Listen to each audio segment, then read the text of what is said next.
আশা করি আজকের ক্লাসটা তোমাদের ভালো লাগবে। যদি তোমাদের ভালো লাগে তাহলে লাইক করো, কমেন্ট করে আমাকে জানিও, কারণ তোমরা কমেন্ট করলে পরে আমি মোটিভেট হই, ভিডিও বানাতে আমি মোটিভেট হব। আর যদি তোমাদের মনে হয় নতুন কোনো টপিকের দরকার তাহলে সেটাও আমাকে জানিও, আর শেয়ার করো তোমাদের ফ্রেন্ডদের সাথে যাতে তারাও শিখতে পারে। যারা এখনও সাবস্ক্রাইব করোনি তারা সাবস্ক্রাইব করে নিও, আর বেল আইকন প্রেস করো নতুন কোনো আপডেটের জন্য। আমাদের একটা ইম্পর্টেন্ট টপিক আজকে আলোচনা করব, যেটা হলো শুড। আর শুড দিয়ে আমরা খুব ইজিলি চটপট সেন্টেন্স তৈরি করে নিতে পারবো। প্রতিদিনের ডেইলি যে কনভারসেশন সেই ক্ষেত্রে কিন্তু আমাদের শুড ভীষণভাবে প্রয়োজন হয়। এছাড়া দেখো, শুড দিয়ে আমরা মেক সেন্টেন্স, ট্রান্সলেশন, এবার তুমি যখন প্যারাগ্রাফ লিখতে যাবে কোনো রাইটিংয়ের ক্ষেত্রে, তার মানে রিডিং, রাইটিং, তুমি যখন একটা সেন্টেন্স পড়ছো সেখানে শুড দিয়ে একটা সেন্টেন্স, একটা বইয়ে একটা গল্প পড়ছো সেখানে শুড দিয়ে একটা সেন্টেন্স আছে, তো সেটা তুমি ধরো বুঝতে পারছো না, তখন তোমার কি করতে হবে? সেই ক্ষেত্রে তোমাকে তাহলে শুডের প্রপার মানেটা জানা উচিত। সেই জন্যই আজকে যে টপিকটা আছে সেইটা যদি তুমি ভালো করে দেখো তাহলে এটা দিয়ে তুমি শুড দিয়ে মেক সেন্টেন্স হোক বা ট্রান্সলেশন হোক, রিডিংয়ের ক্ষেত্রে, রাইটিংয়ের ক্ষেত্রে, স্পিকিংয়ের ক্ষেত্রে, সব ক্ষেত্রেই কিন্তু শুডটা ভীষণভাবে প্রয়োজন। তাই শুডটা ভালো করে দেখে নাও। আজকে টপিকটা আমি মানে খুব ইজিলিভাবে ডেসক্রাইব করার চেষ্টা করেছি, আশা করি তোমাদের বুঝতে কোথাও অসুবিধা হবে না। দেখো, শুড শুড হচ্ছে একটা মোডাল ভার্ব। শুড কথাটার বাংলা অর্থ হচ্ছে উচিত। আমি এর আগেও একটা ভিডিও করেছি যেটা ক্যান দিয়েছিল, তো আজকে ওটাও একটা মোডাল ভার্ব ছিল। এখনও যে ভিডিওটা করছে সেটা শুড দিয়ে আছে, আর শুড মানে হচ্ছে শুডের বাংলা মানে হচ্ছে উচিত। এটিও একটি মোডাল ভার্ব বা হেল্পিং ভার্ব। শুডের নেগেটিভ ফর্ম হচ্ছে শুড নট। শুড নট মানে উচিত নয়। এবার ধরো হচ্ছে শুডেন্ট, মানে আমরা স্পিকিং করার ক্ষেত্রে আমাদের শর্ট ফর্মটা ভীষণভাবে লাগে, কারণ স্পিকিং করার জন্য আমাদের ফ্লুয়েন্ট ইংলিশ বলতে হয়। সেই ক্ষেত্রে আমার টাইমটা মানে একটু সেভ করার জন্য আর তাড়াতাড়ি বলার ক্ষেত্রে আমরা শর্ট ফর্ম ইউজ করি। তাহলে short form of should is shouldn't, আর শুড হচ্ছে একটা মোডাল ভার্ব। এবার দেখো, শুড কোথায় কোথায় ইউজ হয়, মানে কোন কোন ক্ষেত্রে আমরা শুডকে ব্যবহার করতে পারি।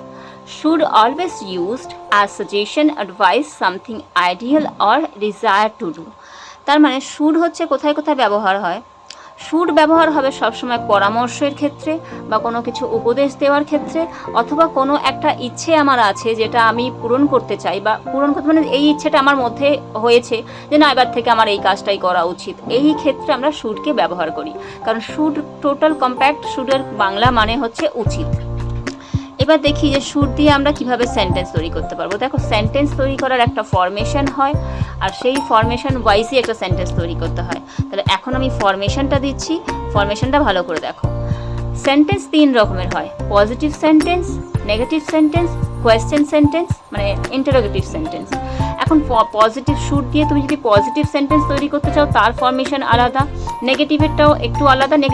নেগেটিভটা একটা নট ইউজ করতে হয়, আর কোয়েশ্চেনের ক্ষেত্রে কি ফরমেশন হয় সেটাও দিয়েছি। দেখো, যদি তুমি পজিটিভ সেন্টেন্স তৈরি করো তাহলে তোমাকে আগে সাবজেক্ট ইউজ করতে হবে। তার মানে শুড দিয়ে সেন্টেন্স তৈরি করো, বা কোনো সেন্টেন্স তৈরি করতে আমি এসভিও ফরমেশন বলেছিলাম, তাহলে আগে সাবজেক্ট বসাবে, সাবজেক্টের পরেই তোমাকে শুডটা ইউজ করতে হবে। তাহলে শুড বসাবে, বা যে কোনো মোডাল ভার্ব কখন বসবে, সাবজেক্টের পরেই বসবে। তারপরে তোমাকে ভার্ব বসাতে হবে। ভার্বের সবসময় ফার্স্ট ফর্ম বসে, তারপর অবজেক্ট বসাতে হবে। এটা পজিটিভ সেন্টেন্সের জন্য। এবার নেগেটিভ সেন্টেন্সে দেখো, আগে সাবজেক্ট বসবে। এবার যেমন বললাম যে নেগেটিভের ক্ষেত্রে একটা নট ইউজ হয়, তোমার শুডের পরে একটা নট বসবে, শুড নট হয়ে যাবে, তার মানে স্টুডেন্ট হয়ে যাবে। সাবজেক্ট, স্টুডেন্ট, আবারও তোমাকে ভার্বের ফার্স্ট ফর্ম ইউজ করতে হবে, দেন অবজেক্ট। এটা নেগেটিভ ফর্ম হয়ে গেল। নেগেটিভ মানে না বাচক। এবার আসছি কোয়েশ্চেনের ক্ষেত্রে। কোয়েশ্চেন দিয়ে কি ইউজ করে দেখো, সাবজেক্ট থাকবে একটা, কোয়েশ্চেনের ক্ষেত্রে তোমাকে শুড ইউজ করতে হবে আগে, তারপর সাবজেক্ট বসবে, তারপর ভার্বের ফার্স্ট ফর্ম থাকবে, তারপর অবজেক্ট বসবে। আর অবশ্যই একটা কোয়েশ্চেন মার্ক ইউজ করবে, কারণ কোয়েশ্চেন মার্ক না থাকলে সেন্টেন্সটা ভুল হয়ে যায়। তো কোয়েশ্চেনের ক্ষেত্রে সবসময় ভার্বকে আগে নিয়ে আসতে হয়। এখানে শুড হচ্ছে ভার্ব হচ্ছে, তার জন্য শুড মানে হেল্পিং ভার্ব, তাই শুডকে তুমি আগে নিয়ে আসবে। এবার আমি একটু বুঝিয়ে দিই যে V1 বলতে আমি কি বোঝাতে চাইছি। দেখো, V1 মানে ভার্বের তিনটে ফর্ম থাকে। ফার্স্ট মানে প্রেজেন্ট ফর্ম, পাস্ট ফর্ম, আর পাস্ট পার্টিসিপল ফর্ম। এখন প্রেজেন্ট ফর্ম হচ্ছে তোমার ইট, তাহলে মানে প্রেজেন্ট ফর্মকে আমরা V1 বলে থাকি, আর পাস্ট ফর্মকে আমরা V2 বলি, আর পাস্ট পার্টিসিপল ফর্মকে আমরা V3 বলে থাকি।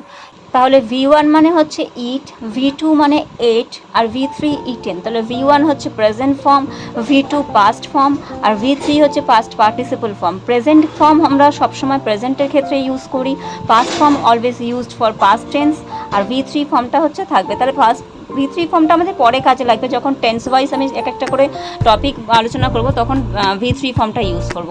তাহলে V1 বলতে প্রেজেন্ট ফর্ম। তাহলে মডেল, যে কোনো মডেলের ক্ষেত্রে V1 ফর্মটা ইউজ হয়। দ্যাট মিনস আমাদের এখানে ইউজ করতে হবে ইট। তার মানে ইট মানে এবার তুমি ইটের জায়গায় যে কোনো একটা ফর্ম মানে ভার্ব নাও, গো নিতে পারো, কাম নিতে পারো, সি নিতে পারো। তাহলে যে কোনো ভার্বের ক্ষেত্রে V1 ফর্মটাই হচ্ছে মডেলের ক্ষেত্রে ইউজ হয়। মডেলের পর কখনোই ভার্বের সাথে আইএনজি বা ভার্বের সেকেন্ড ফর্ম বা কোনো কিছু হয় না, সবসময় V1 ফর্মটা ইউজ করবে। তাহলে পজিটিভের ক্ষেত্রে হবে সাবজেক্ট শুড, V1 অবজেক্ট। নেগেটিভের ক্ষেত্রে সাবজেক্ট শুডেন্ট বা শুড নট, V1 অবজেক্ট। আর কোয়েশ্চেনের ক্ষেত্রে হচ্ছে ভার্বটা মানে হেল্পিং ভার্বটা আগে চলে আসবে, তার মানে শুডটা তোমাকে নিতে হবে, should plus subject plus V1 plus object. এটা হচ্ছে তোমার ফরমেশন। এবার সেটটা কোন কোন জায়গায় ইউজ করা যায়, মানে কোন কোন নাউন প্রোনাউনের ক্ষেত্রে চেঞ্জ হয় কি না কি হয়। কারণ অনেক আমরা এমন নাউন প্রোনাউন মানে ভার্ব দেখেছি যেগুলো নাউন প্রোনাউন হিসেবে চেঞ্জ হয়ে যায়, মানে সাবজেক্ট হিসেবে চেঞ্জ হয়, কিন্তু শুডের ক্ষেত্রে কি হয় সেটা দেখে নিই। দেখো, সাবজেক্ট যে কোনো সাবজেক্টের ক্ষেত্রেই, সেটা নাউন হোক, প্রোনাউন হোক, সিঙ্গুলার হোক না মানে সাবজেক্ট হোক বা প্লুরাল সাবজেক্ট হোক, সবার সাথেই মোডালের কোনো চেঞ্জ হয় না। মানে মোডালের ক্ষেত্রে তুমি কোনো রকমের সাবজেক্ট যাই থাকুক না কেন, তখন সেই ক্ষেত্রে তোমাকে হচ্ছে মানে মোডাল একই থাকে, সাবজেক্ট একই থাকে, মোডালের দেখো চেঞ্জটা হয় না।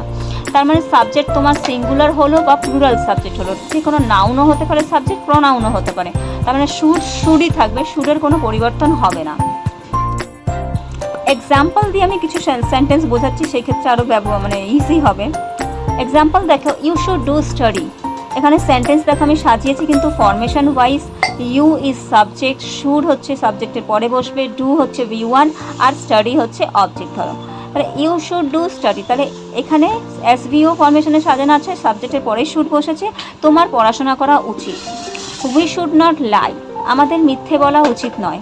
শুড হি প্লে ফুটবল, তার কি ফুটবল খেলা উচিত। তাহলে প্রথম সেন্টেন্সটা হচ্ছে পজিটিভ, নেক্সট সেন্টেন্সটা হচ্ছে নেগেটিভ, আর লাস্ট সেন্টেন্সটা হচ্ছে ইন্টারোগেটিভ বা কোয়েশ্চেন বা ইন্টারোগেটিভ সেন্টেন্সের ক্ষেত্রে সবসময় আমাদের একটা কোয়েশ্চেন মার্ক অ্যাড করতে হয়, না হলে সেন্টেন্সটা কিন্তু ভুল হয়ে যাবে। আর অবশ্যই বলার সময় যখন স্পিকিংয়ে এগুলোকে কাজে লাগাবে তখন কিন্তু মানে বলার ধরনটাও পাল্টে যায়, মানে বলার ধরনটা অবশ্যই পাল্টানো উচিত, না হলে মনে হবে তুমি জাস্ট মুখস্থবিদ্যা। মানে দেখো, শুড হি প্লে ফুটবল, তার কি ফুটবল খেলা উচিত। যখন বাংলায় বলছি সেই ক্ষেত্রে তো আমি বাংলায় বলার সময় কোনো কোয়েশ্চেন করলে তো কোয়েশ্চেনের মতন করে জিজ্ঞাসাটা করা হয়। তাহলে তুমি যখন ইংলিশে কোনো কোয়েশ্চেন কারোকে জিজ্ঞাসা করবে তখনও সেটা কোয়েশ্চেনের মতন টোনেই জিজ্ঞাসা করবে। যদি তুমি নর্মালি জাস্ট একটা সেন্টেন্স বলো তাহলে কিন্তু সেটা স্পিকিংয়ের ক্ষেত্রে মানে ভালো লাগে না, সেটা তোমাকে প্রপার স্পিকিং হলো না। তাই সেই ক্ষেত্রে তোমাকে মানে সেন্টেন্স যখন তুমি বলবে তার টোনটাও ডিপেন্ড করবে সেন্টেন্স কি তার উপরে। তাহলে ফরমেশনে সাজিয়েছি, যেটা আমি আগেই দিয়েছি ফরমেশনটা।